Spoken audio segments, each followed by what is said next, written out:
இந்த கதை தொடங்கி 1000 வருஷமாச்சு. கஜினி செங்கிஸ்கான விட மிக கொடூரமான கொள்ளையர்கள் இவங்க. 3 வருஷம் பல 100 வருஷமா யாராலும் எதிர்க்க முடியாம வளர்ந்தாங்க. கான்சாரோட காடை அவங்க தங்களுடைய கோட்டையா மாத்திக்கிட்டாங்க. கூட அரியாசனத்துக்காக பல்வேறு சூழ்ச்சிகள் நடந்துச்சு. உங்களுக்கு சொல்லிடு, நான் வந்துகிட்டு இருக்கேன். சின்ன வயசுல இருந்தே தேவரா சொன்ன கதையெல்லாம் கேட்டு வளர்ந்ததாலேயோ என்னவோ இந்த மலையை பயமுடுத்துறதுக்கு தேவரா உயிரோட தான் இருக்கானுங்கிற பெரிய கதையை எழுந்துட்டான். ஒரு பக்கம் அரியாசனத்துக்காக மொத்த கான்சாரும் யுத்தத்துக்கு தயாரா இருக்காங்க.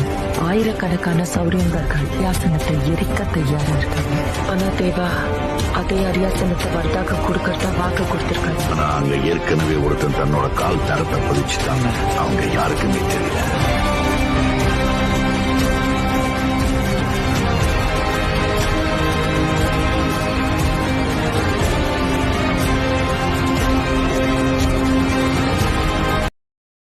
Download ShareChat.